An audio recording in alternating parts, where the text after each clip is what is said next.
All devotees. First of all, I congratulate all of you that you all have joined today morning session, and you all have finished. So, are there any devotees who have first time done your 16 rounds today? Can you please announce? Complete. Sorry. Is there anyone in the group who has done 16 rounds for the first time? Am I audible?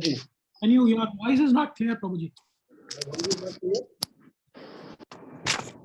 Move that microphone. Maybe you have to mute everybody, Prabhuji, except you. 1 second. Yeah. Now you can. Can you hear me, Prabhuji? Yes. Yeah. Okay. Yeah. I think there is one devotee who has told. Vijay Raghavan, Prabhu. Are you there? Yes, Prabhuji. Haribol. So you have done your 16 rounds first time, Prabhuji? Yeah. Haribol. Congratulations, Hare Krishna. That's a great achievement in today's day and time. Doing 16 rounds. It's a great experience also. How do you feel? Feeling good. Feeling very calm and composed, and yeah, it's a good feeling. That's because when we do 16 rounds, Krishna in our heart is satisfied. Krishna is very happy that you've given so much time for me. Haribol, Hare Krishna, very nice. Anybody else who has finished 16 rounds for first time? Naadi kuda ayindandi 16 rounds. Vijay Lakshmi. Vijay Lakshmi Mataji. Vijay Lakshmi. మొదటిసారి Mataji మీరు చేయటం? కాదండి చాలాసార్లు చేశాను. అచ్చా అచ్చా. అంటే ఇవాళ రెగ్యులర్ గా చేస్తాను. హరే కృష్ణ బాబుజీ. మహేశ్వర్ రెడ్డి నేను కూడా చేశాను ప్రభుజీ. ఎవరు ప్రభు మీ పేరు? మహేశ్వర్ రెడ్డి. మహేశ్వర్ రెడ్డి ప్రభు. Hare Krishna. Hare thank you for sharing ప్రభుజీ. ఎలా అనిపిస్తుంది ప్రభుజీ చేసిన తర్వాత? బాగుంది ప్రభుజీ, బాగుంది. చాలా హ్యాపీ. చేయగలుగుతారు నమ్మకం వచ్చిందా? కాన్ఫిడెన్స్ వచ్చేసింది ప్రభుజీ. 100%. అది కావాల్సింది. ఆ భక్తుల సంఘం అలా ఉంటది. ఇంకెవరన్నా anybody else who has done 16 rounds for the first time today? Oh, so it looks like there are many in the satsang who are doing 16 rounds many times. Very good. That's a great news. So I would request everyone to pray and bless Preeti Mataji. It is her birthday today. Preeti Mataji, can you come up on the screen? So they all know whom they are going to pray for. Yes, Prabhu.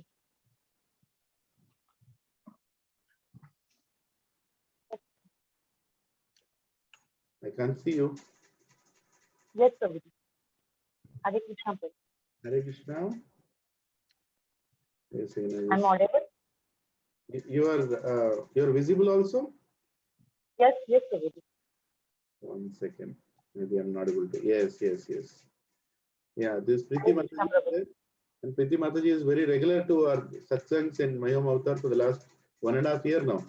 And today is Preeti Mataji's birthday, so I request all the devotees to pray for her spiritual progress, her good husband Arun Agarwal Prabhuji and 2 children and wonderful family. And we pray that Lord Krishna gives you many more services, Mataji, and you get more and more taste in chanting Hare Krishna Mahamantra. So you can increase your number of rounds with every passing month, with every passing year, so that you reach 16 rounds regular on a daily basis. Hari Bol. So let's pray for Mataji with 3 loud Hare Krishna mantras. Hare Krishna, Hare Krishna, Hare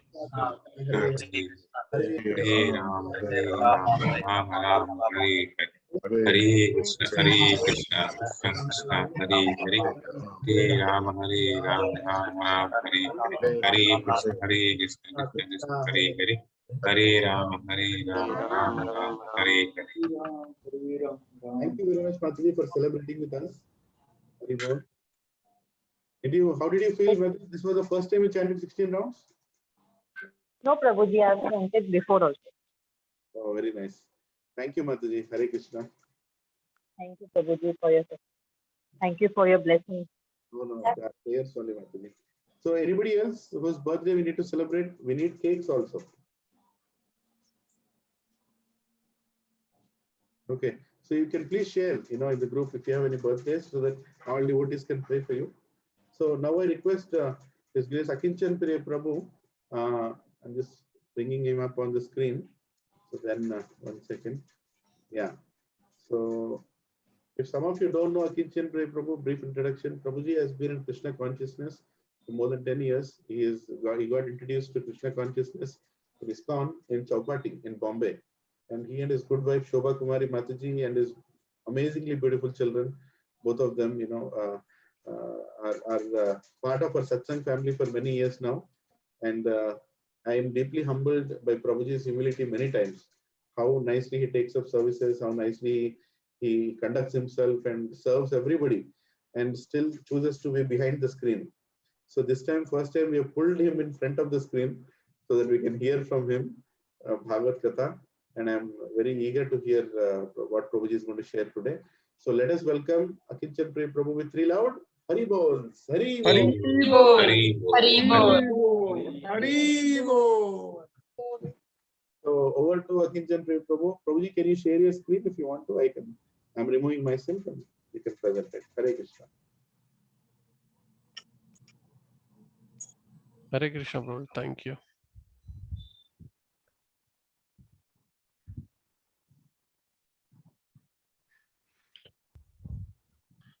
Host disabled participant screen sharing. That is what the message, Prabhuji. You have to enable him to share screen, Prabhu. Right click against his name and enables screen share. Okay. No, not you. Leland Prabhuji has to do. Yeah, I have done that's available. You have done that. Try again, Prabhu. Akinchan Prabhu. Yeah, I will try. Yes, Prabhu. Sorry about the phone.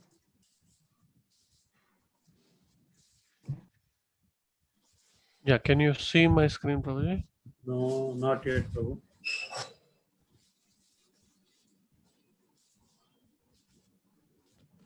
I think now it's loading. Yes. Okay, Prabhu. Yes, Prabhu. Yeah, thank you, Prabhuji. We'll have just small kirtan and then we'll start with the Bhagavatam class. Yeah, Hare Krishna. Hare Krishna Dandavatmana. Yeah. Jaya Radha Madhava Jaya Kunja Bihari Jaya Radha Madhava Jaya Kunja Bihari Gopi Jana Vallabha Girivaradhari Gopi Jana Vallabha Girivaradhari Yashodhanandana Brajajana Ranjana Yashodhanandana Brajajana Ranjana Yamuna Tira Vanachari Yamuna Tira Vanachari Jaya Radha Madhava Jayo Kunja Bihari Jaya Radha Madhava Jayo Kunja Bihari Hare Krishna Krishna Krishna Hare Hare Hare Rama Rama Rama Hare Hare Hare Krishna Krishna Krishna Hare Hare Hare Rama Rama Rama Hare Hare Hare Krishna Krishna Krishna Hare Hare Hare Rama Rama Rama Hare Hare Hari नाम संकीर्तन की जय, श्रील प्रभुपाद की जय, गुरुदेव की जय।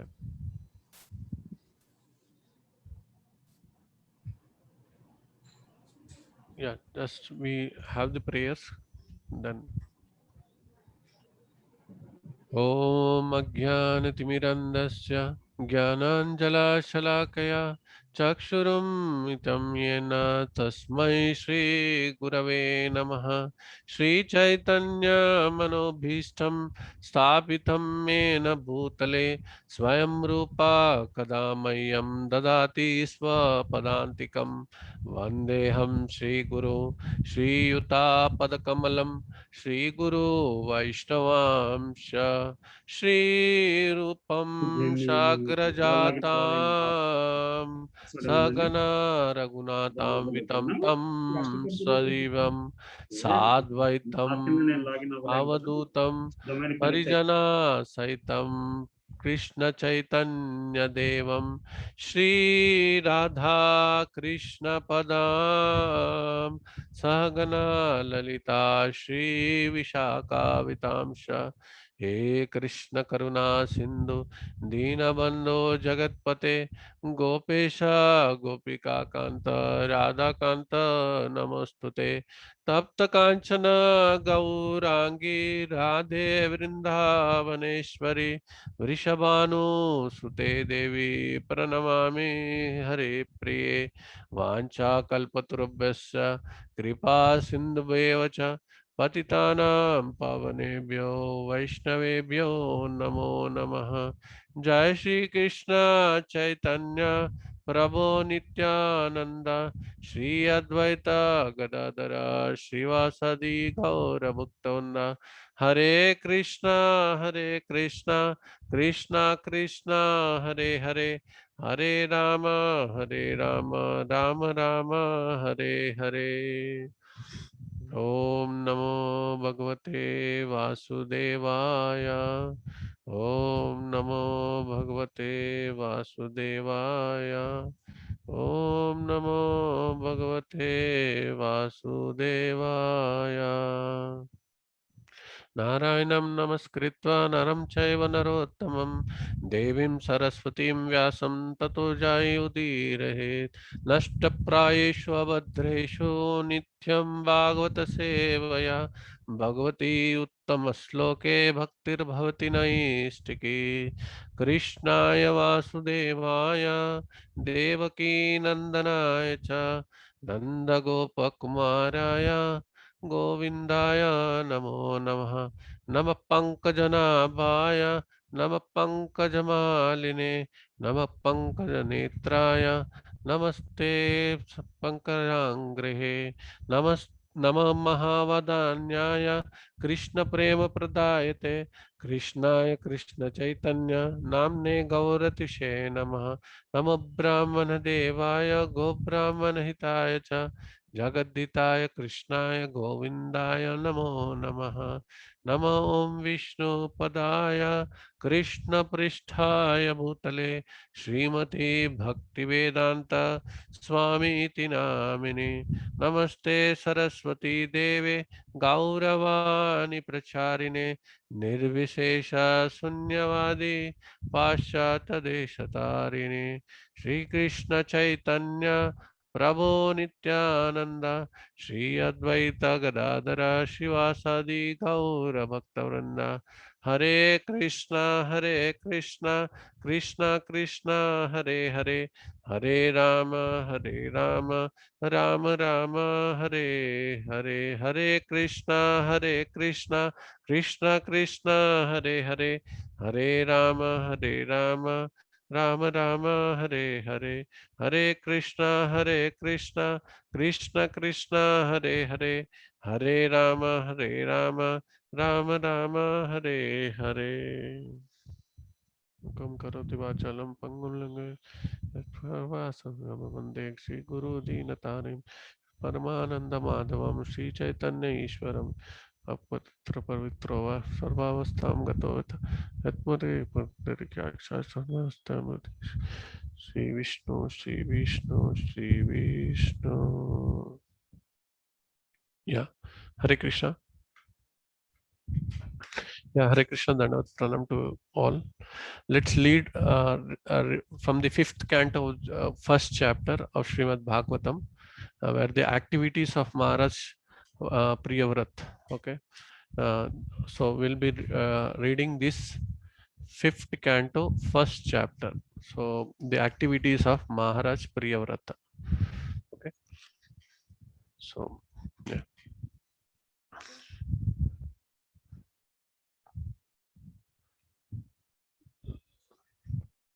Let's try to chant the first verse.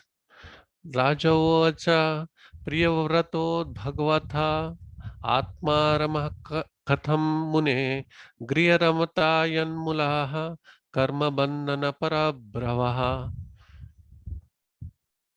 Translation from translation.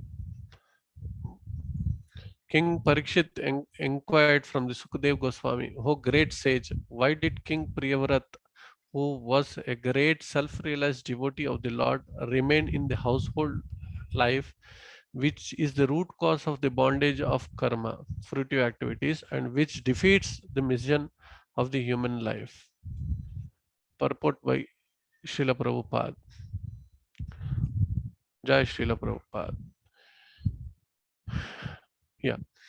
In the 4th canto of Srila Sukadev Goswami explains that Narad Muni perfectly instructed King Priyavrat about the mission of the human life. The mission of human life is to realize oneself and then gradually go back to the home, back to Godhead. Since Narad Muni instructed the king fully on the subject, why did he again entered the household life, which is main cause of the material bondage? Maharaj Parikshit was greatly astonished that the king Priyavrat remained in the household life, especially since he was not only self-realized soul but a first-class devotee of the Lord. A devotee actually has no attraction for the household life, but surprisingly, King Priyavrat enjoyed the household life very much. One may argue, why is it wrong to enjoy household life? The reply is that in the household life, one becomes bound by the results of the fruitive activities. The essence of household life is sense enjoyment. And as long as one engrosses his mind working hard for the sense enjoyment, one becomes bound by the reactions of the fruitive activities. This ignorance of self-realization is the greatest defeat in the human life. The human form of life is especially meant for getting out the bondage of fruitive activities. But as long as one is forgetful in the life's mission and acts like an ordinary animal, eating, sleeping, meeting, and defending, he must continue his conditioned life of material existence. Such a life is called Swarupa Vishmriti, forgetful of one's constitutional position. Therefore, in the Vedic civilization, one is trained in the very beginning of the life as a brahmacharya. A brahmachari must execute austerities and refrain from the sex indulgence. Therefore, if one is completely trained in the principles of brahmacharya, he generally does not enter into household life. He then called a Naistika brahmachari, which indicates total celibacy. King Parikshit was thus astonished that the great king Priyavrat, although trained in the principles of Naistic brahmacharya, entered into the household life. The words Bhagavata Atma Ramaha are very significant in this verse. If one is self-satisfied as a supreme personality of Godhead, he is called as Bhagavata Atma Ramaha. There are different types of satisfactions. Karmis are satisfied in the fruitive activities, Gyanis are satisfied to merge into effulgence of Brahman, and devotees are satisfied to engage in the Lord's service. The Lord is self-satisfied because he is fully opulent, and one who is satisfied by serving him is called Bhagavata Atma Rama. Manushmanam Sahasreshu, out of many thousands of persons, one may endeavor for liberation, and many thousands of persons attempting to become liberated, one may achieve liberation from the anxieties of the material existence and become self-satisfied. Even that satisfaction, however, is not ultimate satisfaction. The Gyanis and Karmis have desires as do the yogis, but the devotees has no desires. Satisfaction in the service of the Lord is called akama, okay, freedom from desire, and this is ultimate satisfaction. Therefore, Maharaj Parikshit inquired, how could one who is fully satisfied on the highest platform be satisfied with the family life? The word parabhava is a verse in this verse is also significant. When one is satisfied in the family life, he is doomed because he must already have forgotten his relationship with the Lord. Prahlad Maharaj describes how the activities of family life implicate one more or more. Atmapatam griham andakupam. Household life is like a dark well. If one falls into well, his spiritual death is assured. How Priyavrat Maharaj remained a liberated Parahamsa even even within family life is described in the text 23 of this chapter.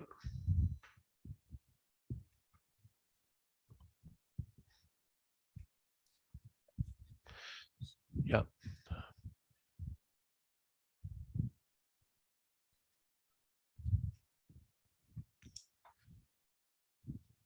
Yeah, thank you all for joining this this session. I thank Leelanand Prabhuji for giving this opportunity, and I thank all Vaishnavas. I request all the Vaishnavas to bless me to discuss on this topic.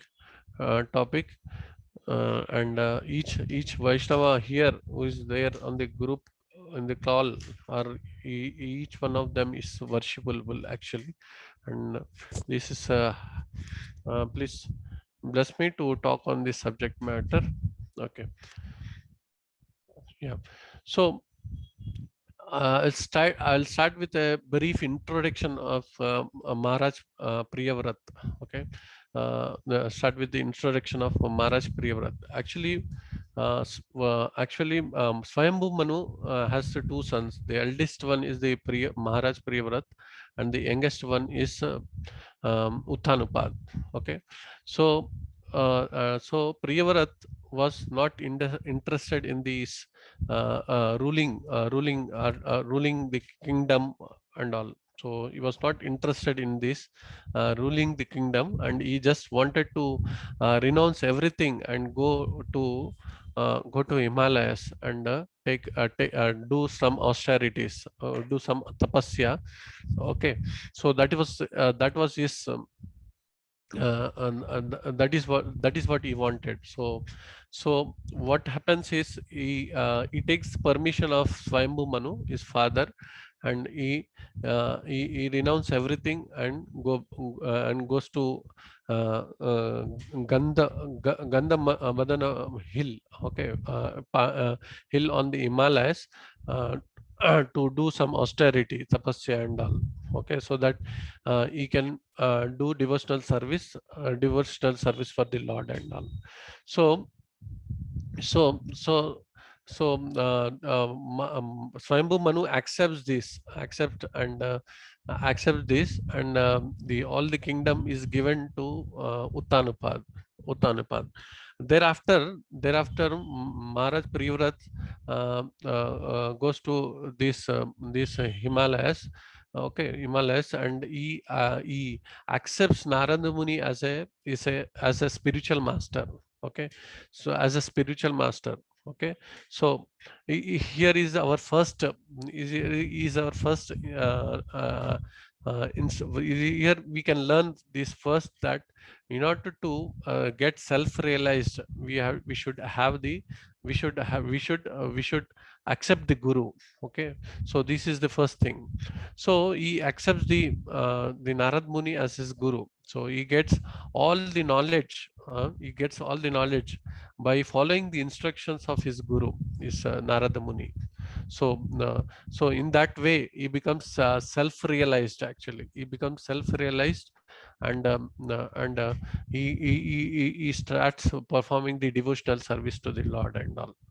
So, and the other side where the Uttanapad accepts the accepts the kingdom, yeah, accepts the kingdom, and later on this kingdom is passed on to Dhruva Maharaj, okay, Dhruva Maharaj, and then many descendants, okay, like then this kingdom goes on to Dhruva Maharaj, then Anga, Vena, Purutu, okay, Vigitasvaha, Avirdhana, then it goes on to Prachina Bhari and Prachetas and Daksha. So this goes on.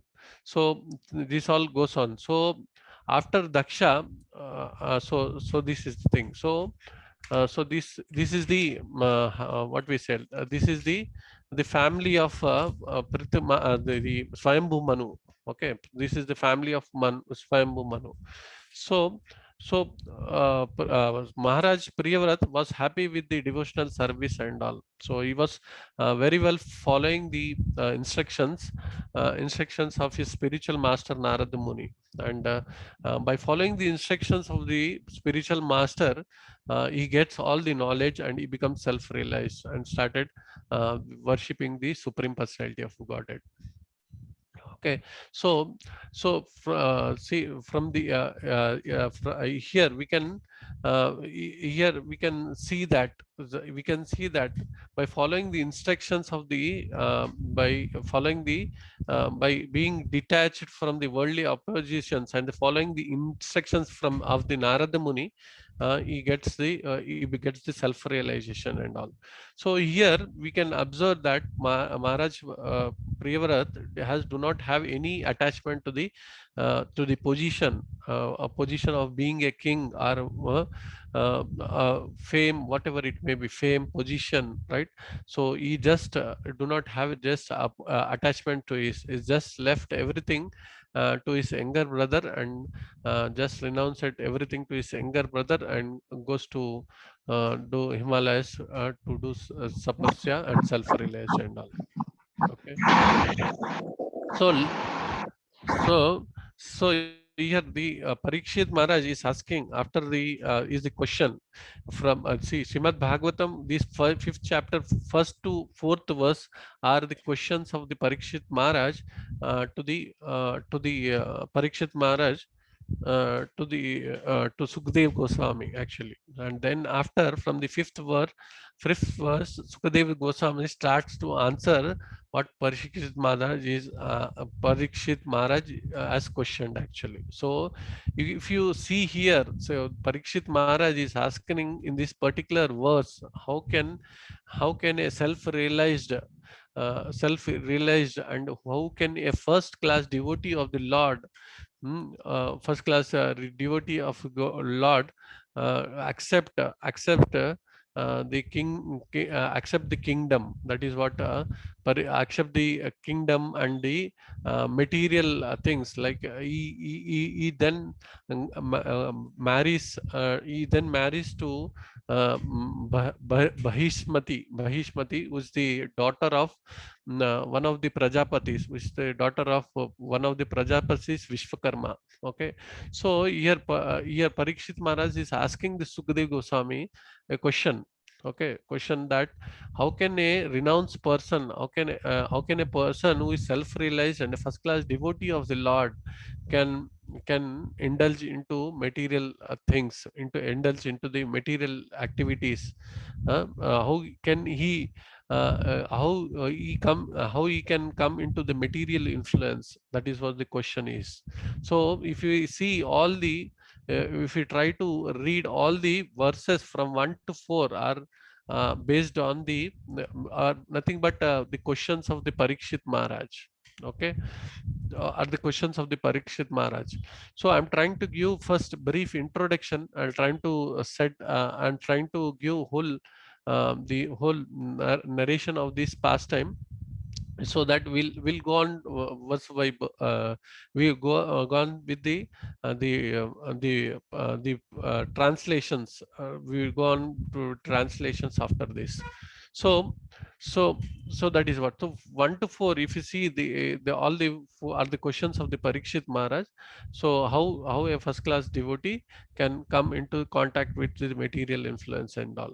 Okay, so that is what is about. So yeah, and if we observe that if we observe that Priyavrat was instructed by the Narada Muni, right?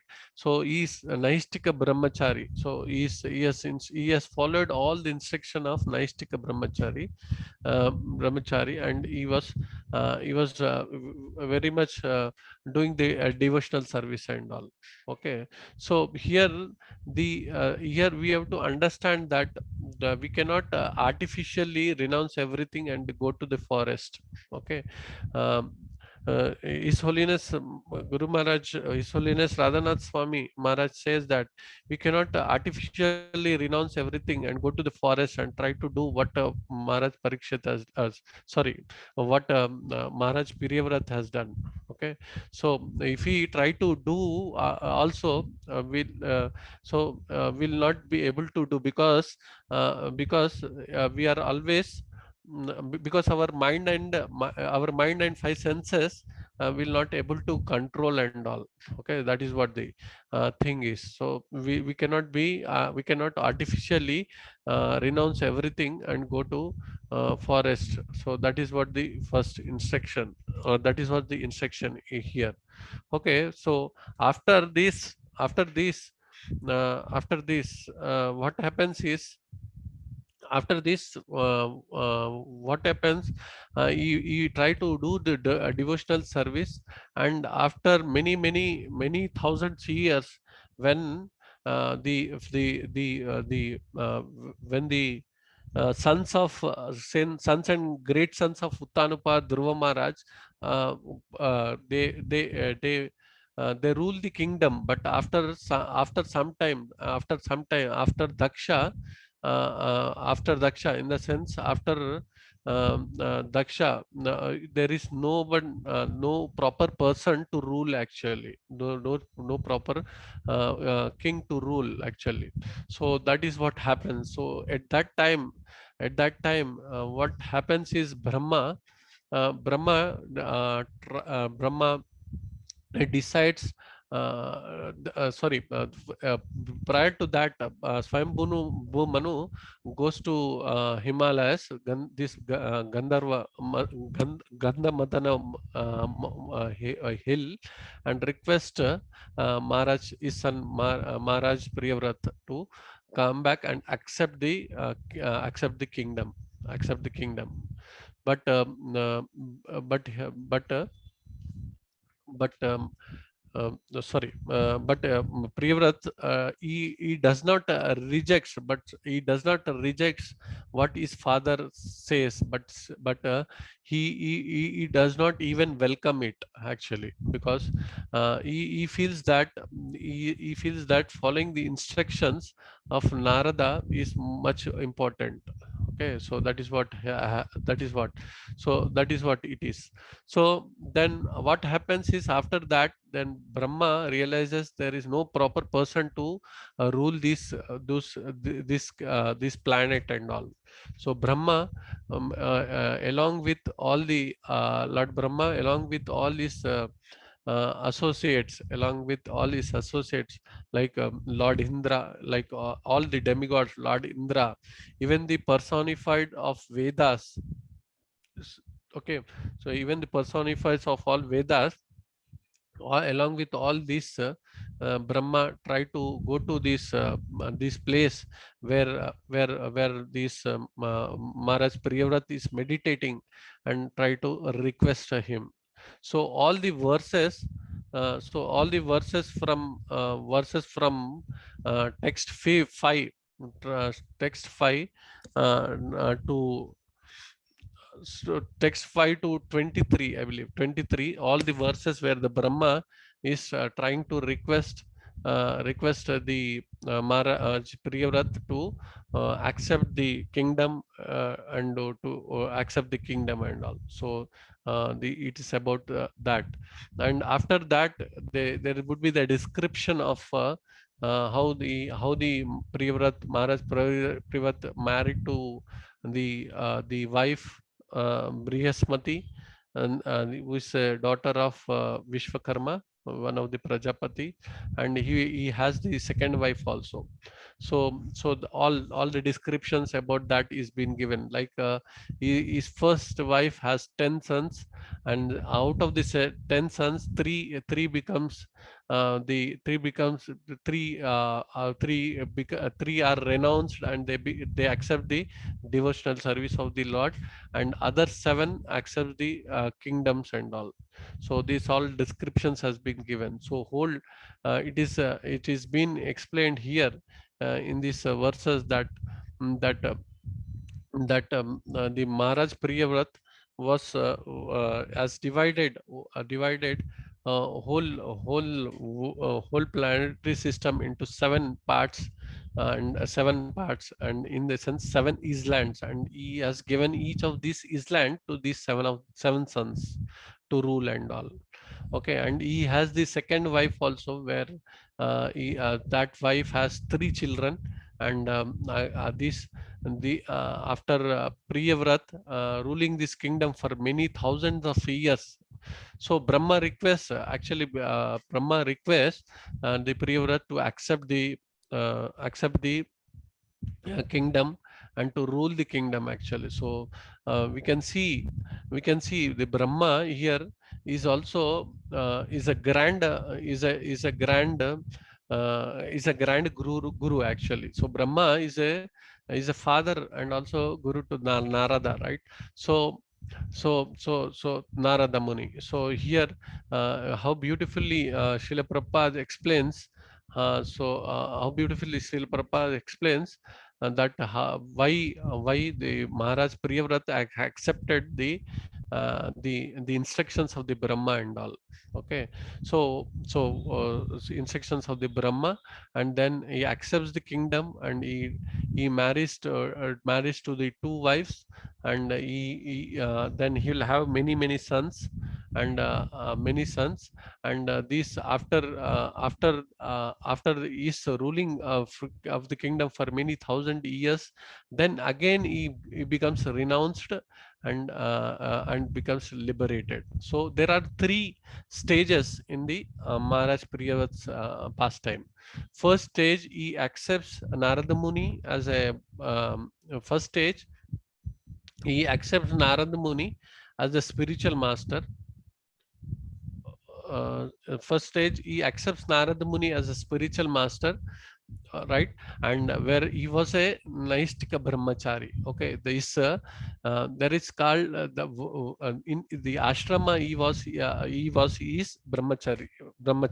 Okay, so in the first stage, he accepts all the instruction from the Narada Muni, and and the ashrama he was his Brahmachari. Okay, and there he accepts the instructions. He becomes renounced. He does all the devotional service and all. Then after when Swayambhu Manu, Brahma, the demigods, all based on the demigods based on the Brahma's request, who is a great guru of Maharaj Priyavrat, he accepts that his instruction. So in the second stage, he accepts the instructions of the Brahma. So here we can understand that there are Priyavrat is getting the instructions from his guru, and also the instructions from his great grand guru, yeah, who is a Brahma. Okay, who is a Brahma.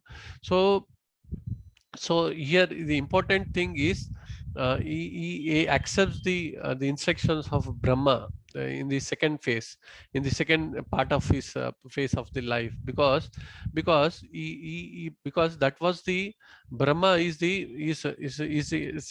a creator, right? After Supreme is the secondary creator of the is the secondary creator. So whatever the world this living entities require, so it is a part of the Brahma to give the spiritual this thing also to all the living entities. That's why the all the Vedas has given, right? All the Vedas has been given by the by these the guru disciplic succession, and by these sampradayas and also. So he is concerned about the all the living entities. So that's why Brahma takes the opportunity and requests the Maharaj Priyavrat to accept the world, to accept worldly things, and to accept the kingdom and rule the kingdom. This is the second stage.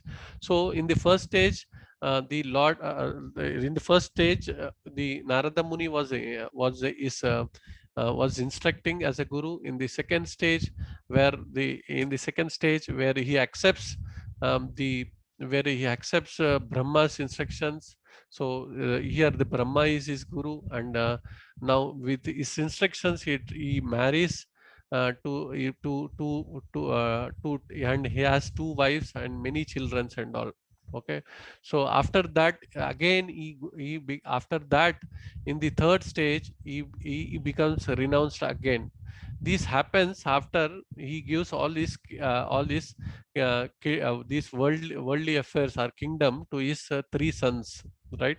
3 sons of the second wife. Then after that, again he goes to the ashram, Vanaprastha ashram, where he becomes again a renounced and all. So here we can understand that from he gets the instruction from Narada, and also he gets the instruction from the Brahma also. So Brahma, when he comes to Priyavrat, when it comes to on this Priyavrat, where he was meditating on this Gandhamadana mountain, along with Lord Shiva, okay, along with Lord Shiva, Indra, and many sages like Marichi, Athreya, and many sages, okay, who all are everyone is self-realized. We can understand that there are four Mahajans requesting Swayambhu Manu. Four Mahajans requesting Parikshit Maharaj to accept the worldly affairs, or to accept to rule as a kingdom, or to govern the certain to govern a certain part of land and all. So there are 4 Mahajans, like Lord Shiva, like Brahma is a Mahajan, right? And Shiva, right? Shiva is a Mahajan. Swayambhu Manu is a Mahajan. Even Narada is a Mahajan. See, 4 Mahajans are requesting to Maharaj Parikshit to accept the kingdom and all. So see, these Mahajans are the persons. They know they understand they understand Supreme Personality of Godhead actually, and just they try to understand, they fully understand the Supreme Personality of Godhead, right? So that is what, and they follow the instructions so that the desire of Lord, Supreme Personality of Lord, is fulfilled. Okay, so that is what so by following the instructions of Lord Brahma, so he did not reject the instructions of of Narada Muni. Here so he has used intelligence to rather he has used his intelligence actually to satisfy both is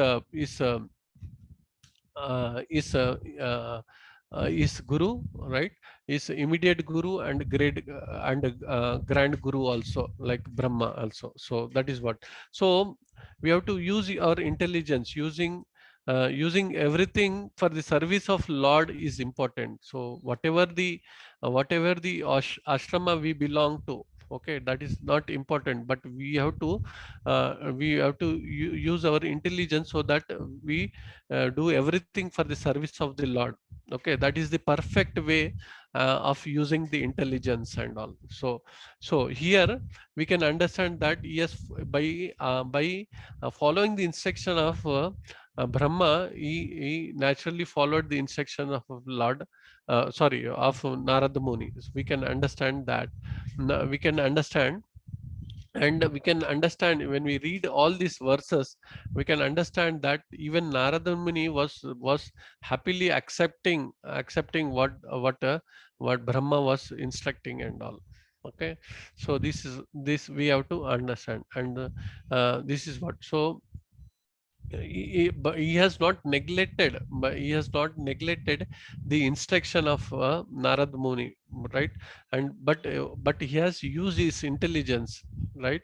He has used his intelligence, and material affairs must be accepted without attachment. So that is what he has done. So he has accepted the kingdom. He has married to two queens, right? Married to two queens, and then he had many sons and all. So it appears externally that he is materially attached actually. Okay, so that is what it appears, but uh, but it is not like Mayavadis always say, right? Brahma Satyam Jagat Mityam. Okay, so they say that, right? So material world is the false. So and only absolute truth is real. That is what they say, but it is not true. Prabhupada says that even if this material world is also the Supreme Personality of Godhead. So how it cannot be how it cannot be real. So that is it. What, but the purpose, the way you use this material world, right? That is more important. Like Maharaj Parikshit, even though he accepted the kingdom, he was accepted the material affairs, accepted to rule, right? But though he accepted the material affairs, he was but he was not attached to his wives. He was not attached to his sons and all. Okay, so that is what. So even though we are into this material world, see, when the living entities come in contact with this material world, right? So everything based on karma, right? Based on the the activities and our desire, the karma and all, we bodies we get. But the thing we have to understand here is whatever the ashrama we belong, we have to do the devotional service and all. So Maharaj Parikshit, though it was appearing that he was rule, yes, then accepted based on the instructions of the Brahma. He has accepted the worldly affairs, but he was a devotee of the Lord, and he was not contaminated by this material world. He was not contaminated by this material world. So but he still accepted the service of accepted this as well as a service, because Brahma has instructed him, and he has taken as a service, and so rule as the world and rule the world and all. So that is what. So he has taken as the instruction of Brahma, and tried to try to follow that. So that is what. This is the second stage. So after many thousand of years after ruling, he then gives this kingdom to his sons, his second wife's sons. Three of them are there, and he'll give this kingdom to these sons, and then again he becomes a renunciate and get liberated and all. Okay, so that is in the last stage. If you can, last stage is following the Vanaprastha ashram, and he is following the again instructions of the Narada Muni and all. So this is the background of Maharaj Priyavrat. Okay, so Maharaj Priyavrat, where he has followed the instructions. He has not rejected the any instructions of by following the instructions of Lord Brahma. He has not Brahma. He has not rejected the instructions of Narada and all. So it's important that even though if you are in this material world, if you are doing the services to the Lord, if you are carrying the devotional services to the Lord, then that is the important. That is what is the important. The ashrama which we belong, the position, the ashrama, the position, designation, the caste, right? This all, the caste, religion, these all are not important. These are not important. The devotional service is the only important thing. That is what is the important thing. So we can understand from the Maharaj Parikshit. Okay, so we try to read some of these we'll try to read some of the texts, so that I just given the brief on this. We can try to read some of these translations, and so that we can we can read some of this translation. Yeah, like 1 to 4 are the questions. Here the Parikshit Maharaj is questioning the Sukhdev Goswami, like devotees are certainly liberated person, therefore, O greatest of Brahmanas, they cannot be possibly observed in the material family affairs. Okay, elevated Mahatmas who has taken the shelter. Sorry, I'll share my screen.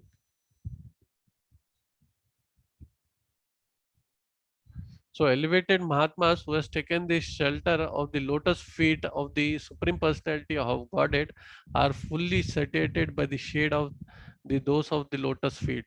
Their consciousness cannot possibly become attached to the family members. Okay, so the king continued, "O great Brahmana, this is my doubt. How was it possibly for a person like King Priyavrat, who was attached to the wife, children, and home, right, to achieve the topmost infallible perfection of Krishna consciousness?" So 1 to 4 are the questions of the Parikshit Maharaj to Sukhdev Goswami. Then from 5, Sukhdev Goswami tried to answer the questions of Parikshit Maharaj.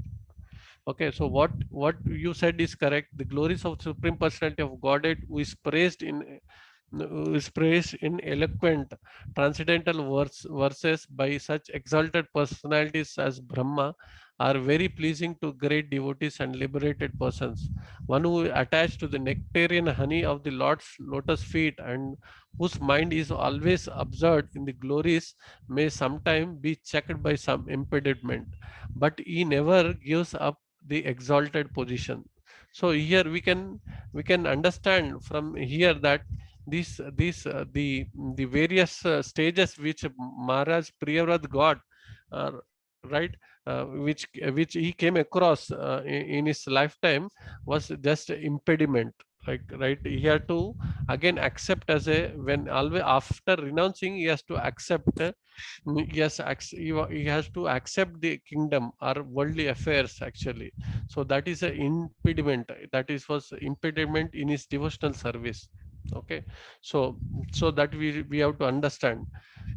So that we have to understand here. So it's not it's just impediment. And one more thing here, is so with the grace, with the great, with doing little service to great Vaishnavas, right? Great Vaishnavas actually, even if you do some menial service to Vaishnava, our self-relation can come back again. So that is what happened here to Maharaj Priyavrat. Actually, he has followed instructions of Narada Muni. That's why even after he was involved in the worldly affairs, because since he has done he has done services, or he has followed the instructions of Narada Muni, and he was blessed by the Narada Muni, he did not have any influence. This material things, material influence, he did not have impact with this material influences and all. So that's why he was able to come back. He was able to come back, that's why he was able to again. He was able to return back to with the full knowledge. He was able to again become detached and detached from this material enjoyment, and then get fully and get the achieve the liberation. That is what happened, because it is mentioned. It is mentioned by Srila Prabhupada says, when we do the dandavats to Guru, right? So when we do the dandavats, or when we follow the instructions to the Guru, all the knowledge, we get the knowledge. That is what the Prabhupada said. So following the instructions of a Guru, or doing some services to the great Vaishnavas, can help us actually. That is what, even though it appears like if you are in Krishna consciousness, and for some time, and because of some impediment, if we do not follow, since we have already done some devotional service, so there is a great chance that person will again with the knowledge, or with the mercy of his Guru, he can come back to Krishna consciousness again. So that particular part of time where he is where they external, it may appear externally that that this particular devotee has fallen, but actually is by his grace of the Guru, or whatever the services, devotional services he perform to the great Vaishnava, that can make him back into the Krishna consciousness and all. So these all, with the interest of the time, this is all with the interest of time. I may not be able to complete all the text right now, but this is what the background is. So we have to understand. I have taken this particular pastime because this is one of the pastime given by actually His Grace Radhesham Prabhuji has given some of the text where Grihasthas should read and all. So they have taken this from Radhesham Prabhu's this thing. So I felt this is one of the pastime where Grihasthas require this kind of knowledge, right? So where Priyavrat is renounced in the first as a Naistic Brahmachari, is renounced in the first stage of his life. Then he accepts the worldly affairs. He marries to two, and he has two wives and many children. And then even though it appears that he is indulged in the worldly affairs, or he came in contact with the material things, but he is still a devotee of the Lord, and he performs the devotional service, and he accepts this devotional service on the instructions of the Brahma. So who knows the purpose of who knows the purpose, and he always executes the purpose of the Supreme Personality of Godhead. So he is a Mahajan.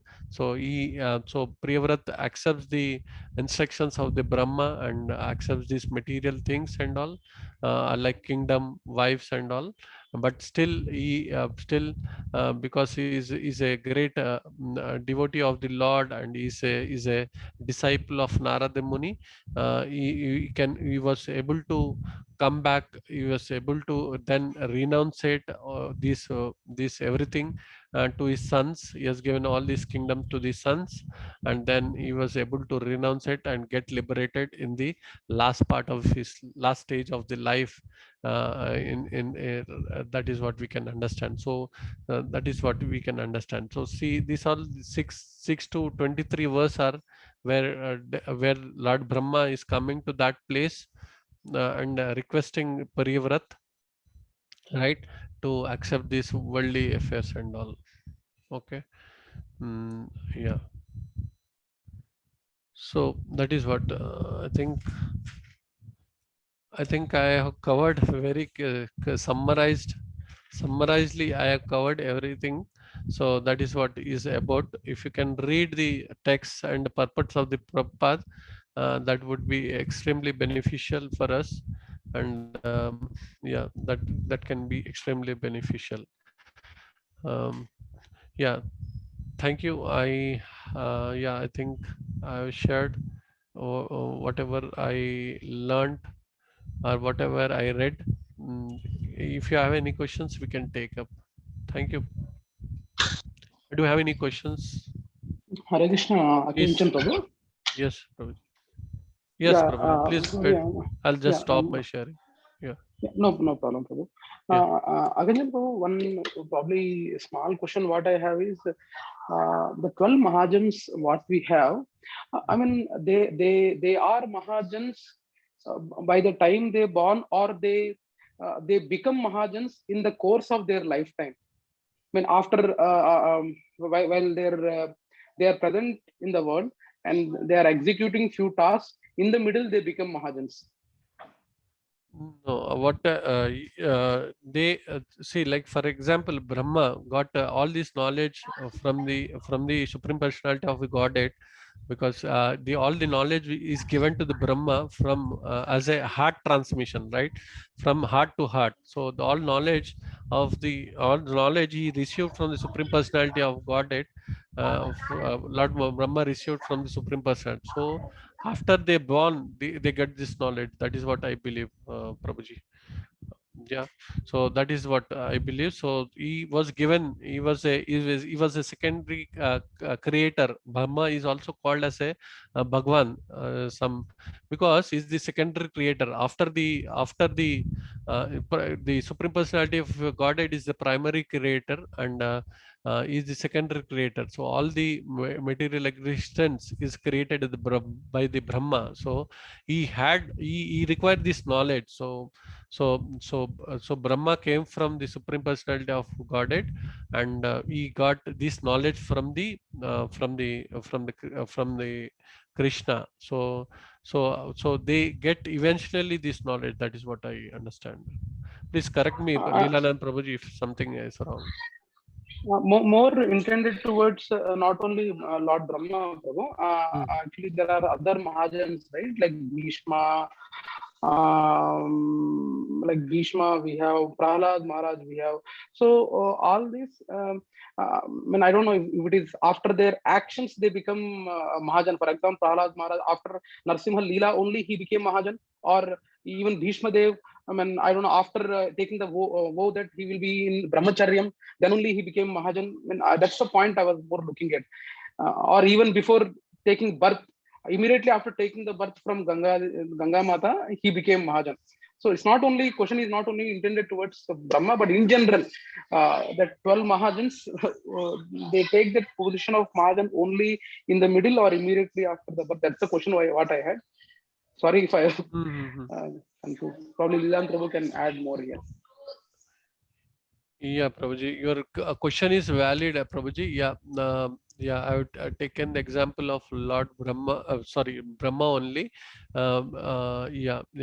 Like Lord Bhishma. But one thing we can understand, Prabhuji, even though they as born, right, they all as we say, right, as we say karma, right, based on our activities and desire, even though they are born, they have done lot of austerities in their previous life and all, and they get all this knowledge from the previous life. That is what I believe. But yes, Leelanand Prabhuji, you can correct me, or you can please try to correct me, Prabhuji, or try to answer this question. Can you hear me, Prabhuji? Sorry, Prabhuji. Can you hear me? Am I audible? Yeah, yes, Prabhuji. Yeah. Prabhuji, firstly, thank you for choosing a wonderful topic, wonderful topic of, Priyavrat Maharaj is one of my favorite topics myself. And it's amazing, how you were able to cover the whole Priyavrat Maharaj story in such a short time. There is lot more, that has to be discussed. It's amazing that you could put everything in that short time and give the essence to everyone.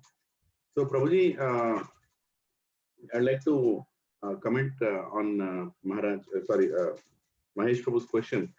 So, Mahesh Prabhu, basically, you should understand that these roles of Mahajans are not like, they increase or decrease, or there are 12 Mahajans now and they'll become 16 tomorrow because people have got more knowledge, right?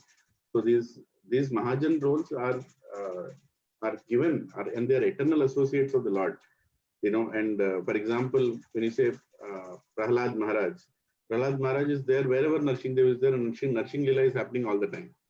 Even right now, Narsingh Lila is happening in a different planetary system, in a different universe. And, like 4 Kumaras, they're also not ordinary people, they take birth every time, there is Brahma. In different universes, they take birth again and again, and they share the knowledge, and they have their own parampara also to share the knowledge called Kumara Sampradaya. So these, especially these roles, these great individuals who are called Mahajans are given that empowerment eternally. It's not like they get empowered at a later time. Yes, externally it looks like, Brahma is being given that knowledge. For that matter, Brahma is a role, right? And in that role, whoever comes, Krishna gives that knowledge to them. But at the same time, the role itself is eternal, right? And the role Brahma is a Mahajan's role. So what is the meaning of Mahajan? Mahajan means Krishna tells them the confidentialities of why he does what he does. A lot of times we don't know. If, for example, coronavirus has come right now, we don't know, but Mahajans know why it has come, right? Everything they know about Krishna's actions, and they are the great guides for the universe. Like Narad Muni is also a Mahajan. He always goes and guides others. So they are eternally Mahajans, and they are eternally the associates of the Lord.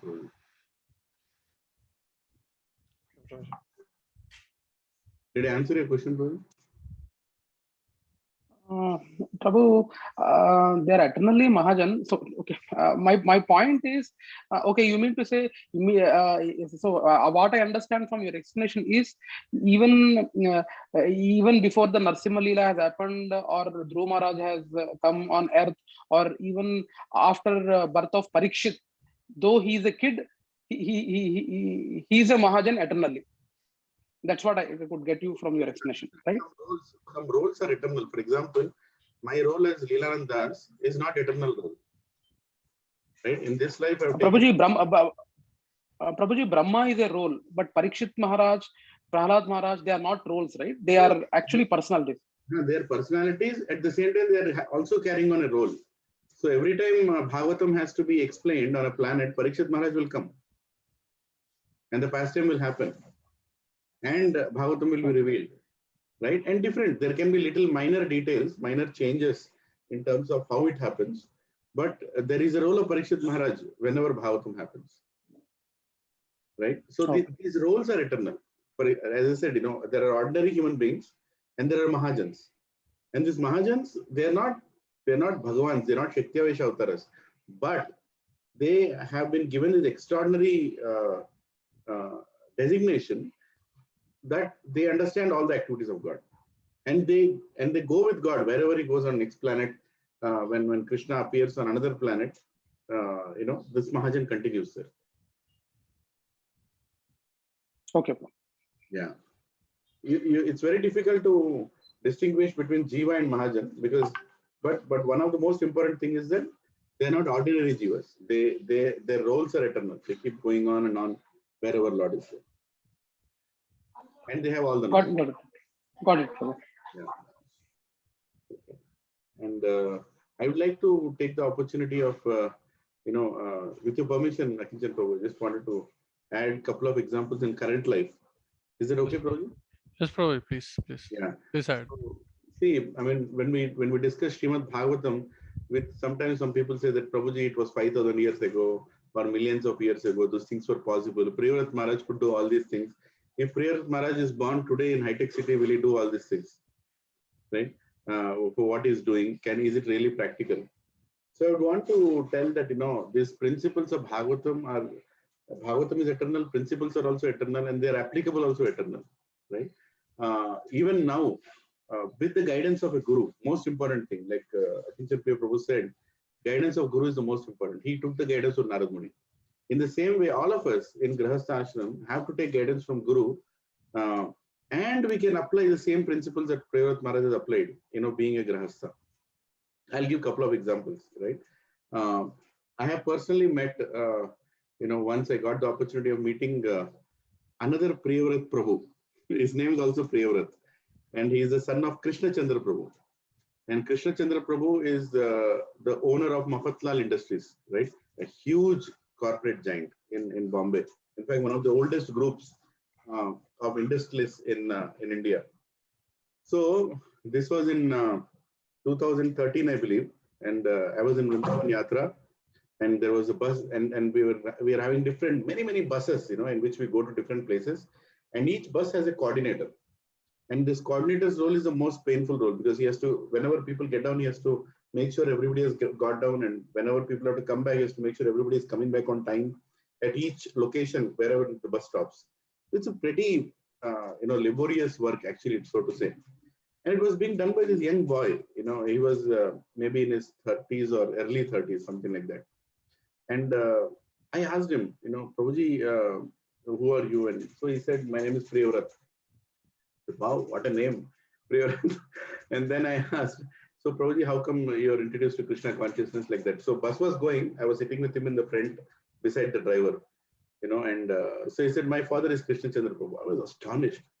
Krishna Chandra Prabhu is the owner of Mafatlal Industries. His son, who, the who's and who's of Banjara and Jubilee, so to say, cannot compare to their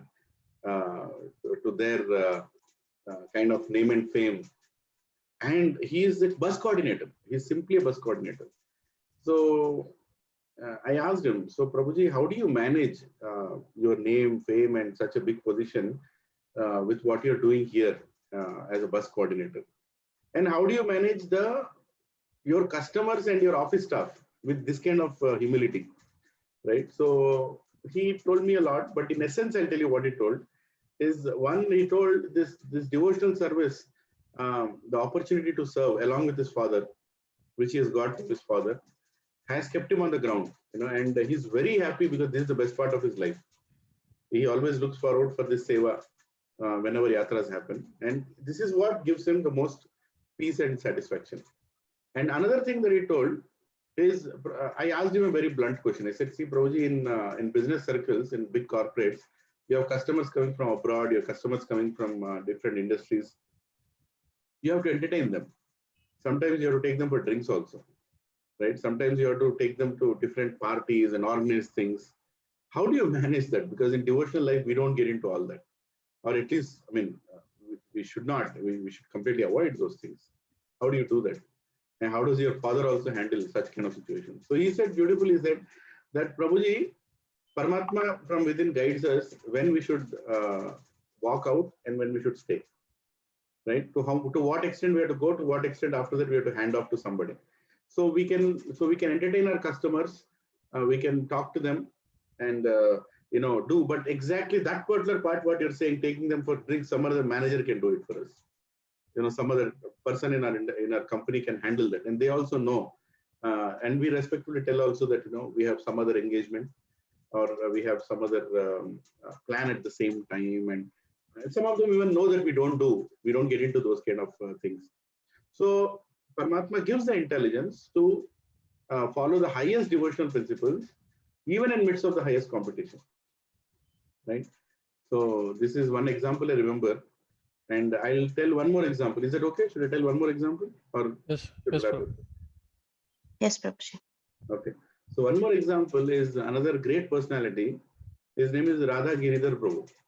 Now Radha Giridhar Prabhu was a brahmachari in ISKCON Chowpatty, right? He's a disciple of His Holiness Radhanath Swami Maharaj. And I have heard this from my godbrother. So I'm not telling first-hand information. I've heard this, and I happened to meet him once in America.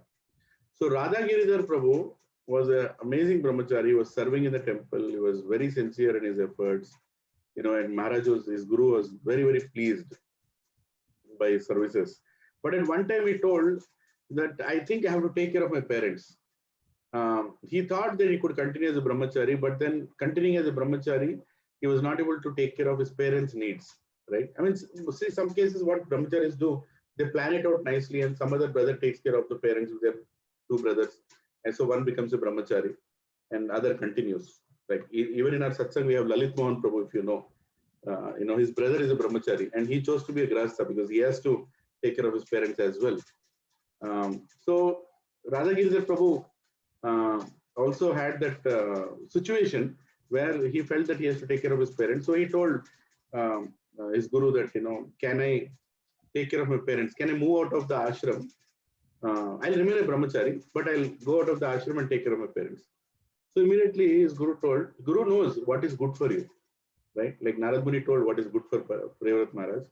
Guru knows exactly this person, what he needs to do and where he'll be settled properly in spiritual life.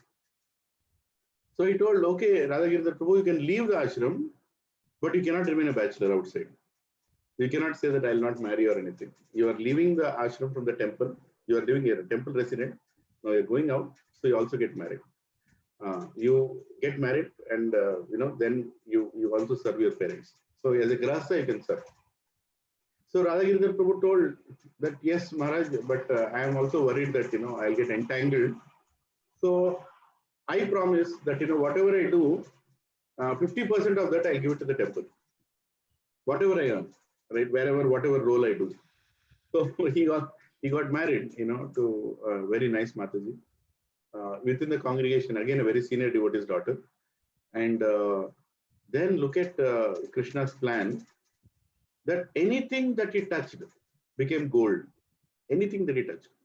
He touched a company, it became a multinational company. He touched the investment, that became the best investment. He touched this, he became a venture capitalist. Just in a matter of few years, he became a very, very famous venture capitalist who invests in big corporates. See, big corporates, we only talk about CEO and CFO or the MD of the company. But actually the real people behind them are the investors, right? So he became a very famous investor, and he got based out of Singapore, and then he was traveling throughout the world doing his venture capital investments. I happened to meet him in US once when he was hosting a party of billionaires. Like he hosted a party, he encouraged one billionaire in Silicon Valley to host a program. When his Guru Maharaj Radhanath Swami Maharaj visited there, he wanted him to address the billionaires in Silicon Valley. I got a small service there, so I had to go. So there I met this Radha Giridhar Prabhu. I couldn't believe that he is a person. And the amazing part about him is like any venture capital investment that he keeps into, whatever money that comes out of it, 50% he gives it to the temple, irrespective of any discussion. But his every investment is gold. So many people come to him. I heard this from God. Many people come to him, many other venture capitalists come to him and say, can we invest with you? Can we invest with you? His name is, I think, Rajiv something, his material name, and his initiated name is Radha Giridhar Prabhu. So like, Rajiv ji, we also want to invest with you. You can invest with me, but one condition, 50% you give to the temple. So he never left that principle. He never left that principle. It is not about how much you are making, and it's not about how much you are giving, because material money doesn't have any value. I think by now we all have realized in Corona that no matter you have 10 lakhs in bank or 15 lakhs in bank or 15 crores in bank, if the lung infection doesn't go, you can't do anything, right? So money is simple paper. It can't save anybody's life. So it's not about how much money he gave as a venture capitalist to the temple.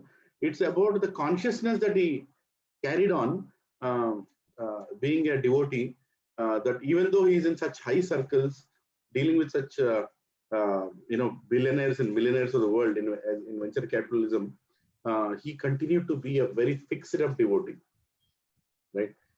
Absolutely untouched, absolutely like a drop of water on a lotus petal, right? It is there on the lotus petal, but it doesn't touch the lotus petal. It just goes away, right? So that's the beauty of Radha Giridhar Prabhu. And I also heard it at a certain point of time. Again, Krishna's pastimes, right? I mean, so he puts devotees into certain situations. So he put, Radha Giridhar Prabhu in a situation where his devotional life was a little disturbed then, because he was doing too much venture capitalism. He was trying to, again, the material world is not an easy thing, Mama Maya Durattaya, Krishna says, Maya is very, it's his own energy. At that time, his Guru Maharaj, Radhanath Swami said, okay, stop whatever you're doing, come back now. You don't have to compromise your devotional life. So Guru is always there. Guru is always there looking at what you're doing. And he continues to be a great industrialist and venture capitalist, but Guru is also taking care of him. And he has also followed the instruction of Guru. He got married and he also followed what he told. And Krishna has protected him. He's a very well progressing devotee and a great example for many of us. Like this amazing part about ISKCON society is we see such great personalities. And I take the opportunity to go to Yatra every year. I would even resign to go to the Yatra because I get to meet such personalities, right? Which is not possible in today's day and time to see them. Because Bhagavatam is a scripture that's a living scripture, and every example given is eternal in Bhagavatam. And so are the people who are following it. They exemplify that same principles even now in today's day and time. And it is very much possible to follow, but under instruction of a guru, right? So I would end with one statement of His Holiness Jayadvaita Swami Maharaj. Jayadvaita Swami Maharaj is one of the greatest sannyasis in our movement. He is a very, very senior disciple of His Divine Grace, Srila Prabhupada. And once Jayadvaita Swami Maharaj told in one lecture, which really touched me, he told, before entering into anything, we should plan in the beginning how to come out of it. So it's an amazing thing. He told, when you're getting married, you also plan when you're going to retire. When you're going to wrap up and go towards Vanaprastha, right? So that way you'll never be attached to that marriage. So when you're going to get into a business, for example, it's not being non-competitive or inefficient. It's just about planning. For example, you're planning to get into a business, right? So at the age of say 30, you're planning to get into a business. So at the beginning planning stage itself, you decide to what extent you want to take this, and at what age you want to wrap up. So if you want to go into Vanaprastha from the age of 50, then you now itself declare that from 45 years onwards, I will start handing over things. And who will I hand over? How will I hand over? That thing should be running in your mind, right? And at what time I'll hand over. So you don't get attached to that. So you do your best to expand, to flourish, but at the same time, you have a clear wrap-up plan in your mind of when you're going to wrap it up and get out of that, right? So Vaishnavas also, have that plan always, irrespective. It's not, and let me also tell you, getting out of it doesn't mean that you have to leave the business. Getting out of it means you are completely detached. You're completely detached. Whether business goes on, doesn't goes on, what the business gives to you, doesn't matter. You have done your part, and you will also try to make maximum money so that you can use it in service of Krishna. Once one brahmachari, his grace, Yugal Kishore Prabhu told me that I was telling Prabhuji that Prabhuji, I want to do business. He said, Prabhuji, at least make few crores. I said, what? Brahmachari is telling me to make crores? He said, Prabhuji, you should make crores. ISKCON needs money. We have so many books to print. We have so much preaching that needs to be done. We need money. And we need devotees who become rich materially and donate that money so that the institution can run. Right? So that is detachment. And that is the beginning itself. Even before I started the business, he's telling me that your purpose of business is this, so you don't get attached to it. So you should remember that these are some principles that we can implement in our life. So we always stay detached. So that way, whether a company sacks us from our position or whether we leave that position, we are already prepared for it. We're like, thank you very much. I'm done. Whatever that has happened is Krishna's plan. I was anyway planning to retire at a certain point. Now you ask me to leave, or I'm leaving now, and I can do something better. Retirement in spiritual life, Priyavrat Maharaj, exemplified by showing that retirement is not, like typical retirement that material people think, right? Wear one lungi and drink 20 times coffee in a day. That's not retirement for a devotee, right? We become more busy. Retirement means you're not available only. You are doing 5 programs every day. 7 days a week, you are conducting satsangs, or you are helping to conduct satsangs, right? Or supporting the temple in its services. We as Grahasthas have so much talent.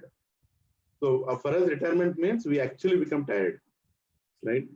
And we are getting tired not for money, but for Krishna. Sorry, Prabhuji, I just added a little more, I think. Thank you very much. Thank you for adding, Prabhuji. Again, the examples what we have right now in ISKCON. Nice, Prabhuji.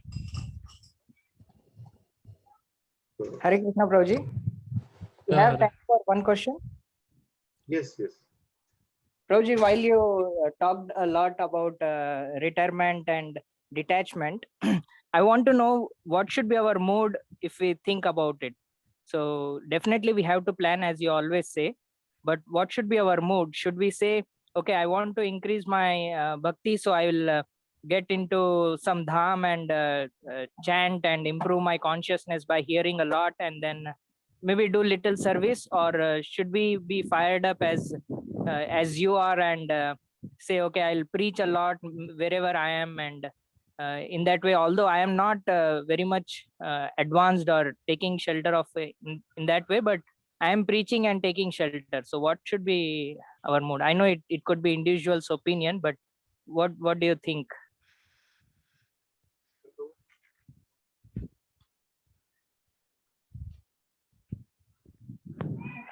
Hare Krishna, I can't hear you. Hare Krishna, Prabhuji. Anybody can answer though. Or let me invite Giriraj Prabhu, our speaker, to answer. Then I can add up. Giriraj Prabhu, are you there? Dhanavad Pranam, Prabhuji. Sorry. Yeah, on the screen, Prabhuji? So actually, screen mein nahi, Prabhuji. Actually, last night I was sorry. That's why I couldn't join in the chanting call also, Prabhu. Sorry, very sorry. Yeah, Prabhuji, mechanically we cannot do, Prabhuji, because you yourself get to know the point, like yeah, that's in your super soul. Actually, it's a gradual process, Prabhuji. You cannot get that consciousness mechanically. No, that's one thing. We cannot renounce everything, and we cannot do that way. We have to proper follow these orders, and we ourselves see the progress. I mean, by Krishna's mercy, we know that our attachment's gone, and I can completely depend on Krishna. That kind of consciousness comes when we nicely progress, Prabhuji. That's one thing. Yeah, we cannot do that. That's the only thing we cannot do as a mechanical process. It's Krishna consciousness is a dynamic. It one to one. Every person's consciousness and every person's the progress depend on their how much seriousness and how much sincerely practice the process. That's only thing I remember, Prabhuji. I wanted to add this one, so you can add, Prabhu. So nicely told. Yes, that is true. And Prabhuji, staying in the dham. So Malingamaya Prabhu, staying in the dham is the most advanced position which not everybody can take up, right? And that is why we always need the guidance of a guru. Like my Guru Maharaj doesn't. I have heard this from a Siksha Guru that my Guru Maharaj doesn't recommend anyone to go and stay in Vrindavan unless he is really convinced that this person can go and stay in Vrindavan and do jump, right? Because we can do a lot of offenses in the dham, and that can be so detrimental to our spiritual progress. So I think the answer is you should consult your guru. You should consult your Siksha Guru that I want to make more progress in spiritual life. So should I retire and go to a dham and do my bhajan there, or should I stay in the same place where I am and take up some services? I think your Shiksha Guru or your Diksha Guru will be able to guide you or provide you with and as Giriraj Prabhu so nicely told that not everybody is the same position, right? Every individual is unique and has a unique relationship, personal relationship with Krishna. So one person can actually go to the dham and do bhajan. There are some devotees who would do that. But the same thing cannot be repeated or enacted by other devotees. Yes, Prabhuji, very true. Yeah, and importance is not where you are and what you're doing. And so importance is not where you are. Importance is what you're doing when you are wherever you are, right? So, are you engaged completely in devotional service? Are you like, for example, I'll give. See, I think sometimes we should take live examples in our own satsang. I can say Nilesh Prabhu. Look at Nilesh Prabhu's life. He's not going to dham, but he's sending everybody to dham. So his prasadam and so many. So he's not in the dham, but he gets so many things from dham to people here. You want anything, any paraphernalia, Nilesh Prabhu chahiye, immediately it will come to your house, right? So he is doing wonderful services. He is giving prasadam for thousands of people traveling in trains. Is coordinating that, right? So and he is also a very responsible employee in Oracle Corporation. It's a big company. So he's able to manage all. So I think he should continue what he's doing. He doesn't need to retire and go to dham. He is wherever he is completely fixed up in devotional life. He is also supporting His Grace Narari Prabhu in building up the Metpalli temple and its operations, right? So that should be the move. Continue your service and use your talent, skills in making that progress in Krishna consciousness. The skills are not yours. The skills are like the moment to take birth, skills are there. Certain people, they're all skills coming from birth, most of them. And those skills are given by Krishna. And we should recognize that and use it in Krishna's service. Yes, Prabhuji. Prabhuji, one more point. I heard from Anand Vrindavan Prabhuji, it's not solely the age that decides the retirement or retirement life. As you have also mentioned many times that if you retire and if you don't have any active service, or if you don't have that level of consciousness, you tend to be lazy, and then that lethargy says, okay, anyway, job nahi hai, so I'll start my chanting at 10 a.m. no problem. So that time that things comes up. So when you say planning for retirement, or when we talk about more spiritual life, that is what retirement for us is. It's not a material retirement. So what should we plan for? What should we consider while planning for it? Prabhuji, first of all, understand that there are certain words which are not there in Sanskrit vocabulary. A word like retirement doesn't exist in Sanskrit vocabulary. We never retire. In Varnashrama Dharma, there's nothing called retirement, right? And there's something called vacation. Have you heard of any vacation word in Sanskrit dictionary? There's nothing called vacation. Vacation is needed by people who are doing useless work throughout the week or completely unsatisfied, right? But a devotee's life is so filled with spiritual, awakening and spiritual happiness that it never needs a vacation. Our routine itself is so nice that we don't want to go on a vacation. And our Varnashrama Dharma itself is so nice that we never want to retire. The concept of retirement is, bas bahut ho gaya abhi mere se nahi hoga. That is retirement, isn't it? But devotees, Varnashrama Dharma is completely different. Abhi bahut nahi hua, abhi bahut karna hai, right? Abhi now we have to do more. So I want to go now. So that is not retirement actually. So we people don't have to worry about retirement. We just have to continue what we are doing and plan for more. And when your current role is not allowing you to do more, and you're in a situation to get on to the next role, then you do more by getting out of that place and do something more, right? So something like retirement, I don't think it applies. Actually, Prabhuji, when we have so much experience, Vanaprasthas means people who can now afford to hand over things to their children and go on to serving the society, serving the International Society of Krishna Consciousness. There is a lot of need for Vanaprasthas right now. right? If you retire at, so government given age for retirement is what? 60? In the 58, 60, at the age 58. of 60, in Kaliyu at the age of 60, you need somebody to take you to the toilet. You know, you can barely walk after sitting on those stupid chairs for 25, 30 years. You cannot stand up properly. At the age of 60, you tell that I'll go and do service in the temple. I think you lead service in the temple rather than you doing service in the temple.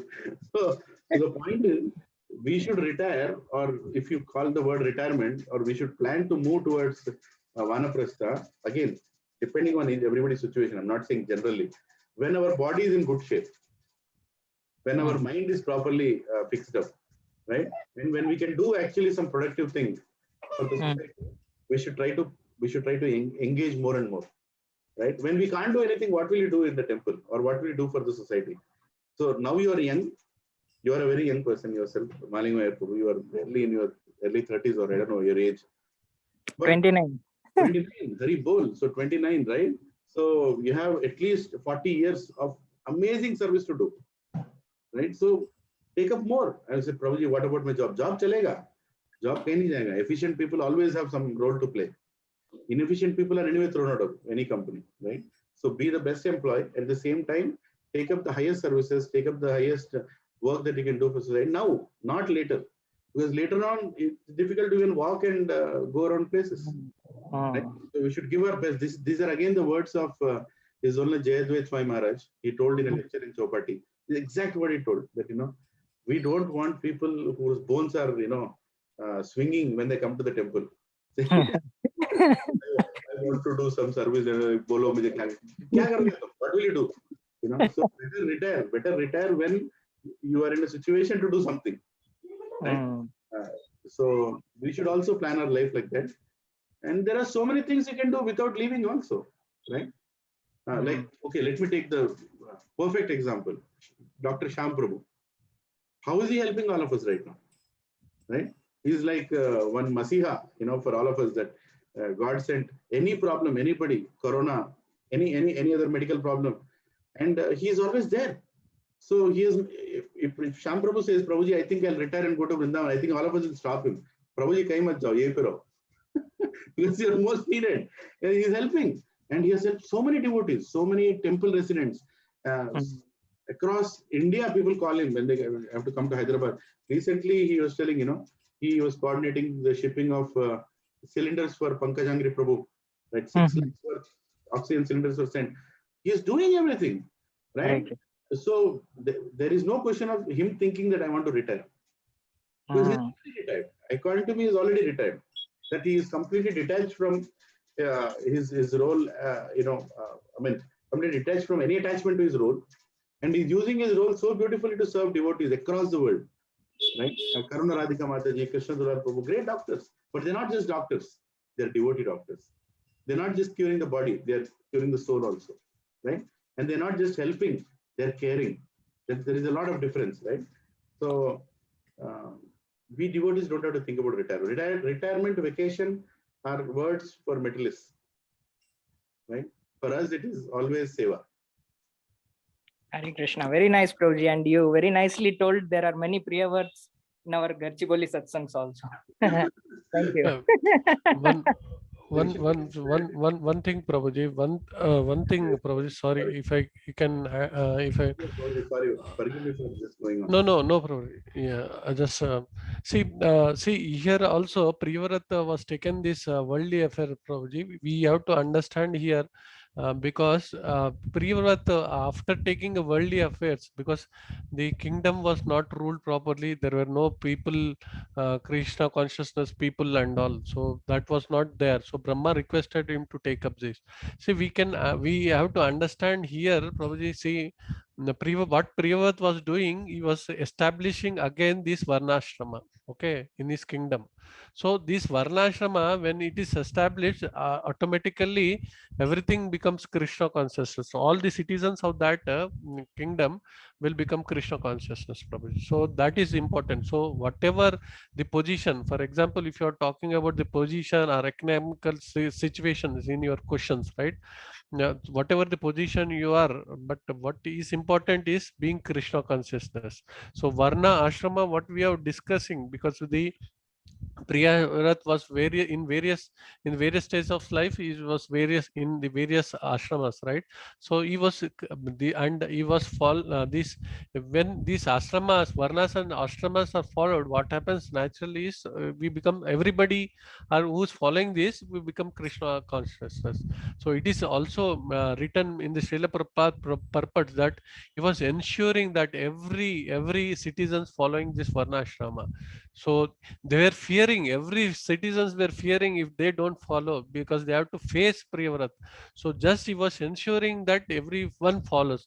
When this follows, so everything they become Krishna conscious. So when you are in Krishna consciousness, Prabhuji, so right now at the what you said as retirement or your economical situation, whatever it may be, if you are still continuing the devotional service, that is more important. That is more important. So your position, right, your position or your economical background, education, right, even Maharaj gives the example of Maharaj gives the example of Sibi, right?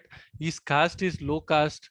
He gives the example here. We talked about the position right now, because Maharaj Priyavat was renunciate. He was a saint first, then he became the king. The king, his position became as king, then he became renunciate, again saint and all. The caste Sibi example, where the low caste also could serve the Lord Ram, right? Sibi could do some menial services to Lord Ram, arranging the fruits, bed. Well, he has to cross the Ganges, Ganges and also, and many examples we have where the position caste or the designation or economic affairs. Even if you take this example, he was a king of the forest, so economical situation was also not good in this example. If you take the Maharaj Sibi example, and also these all are the examples where the economic conditions or wherever the ashram we are, the ashramas are given only, are designed by the Lord, right? And these great Mahajans and these kings, they are ensuring all the citizens to follow, so that they can automatically do the devotional service. If you are already doing the devotional service nicely, so this all, so we don't have to think, I believe, Prabhuji. Sorry, Prabhuji. That is what I could. I think it's almost 9 o'clock and Bhagavatam Sorry. class is getting interesting day after day. So I remind all of you that tomorrow don't miss the Bhagavatam class. It is by Srinivas Acharya Prabhu. He's a very, very senior Vaishnav and a very dear friend also to me. I cannot call him friend, actually. I'm sorry to say that, but he is the Shiksha Guru always for me. So please don't miss tomorrow's class. Tomorrow also come for chanting. All our 16 runs are done now, right? So we have so much other things that we can do during the day.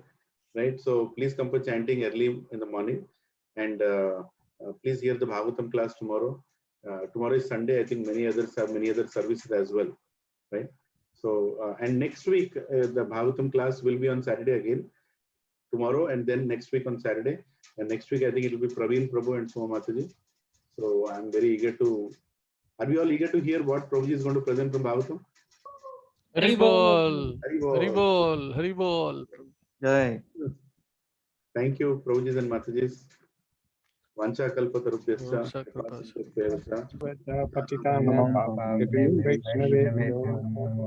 Koti Vaishnava Vrinda ki jai. Hare Krishna. Hare Krishna. Thank you very much, Prabhuji. Hare Krishna. Thank you.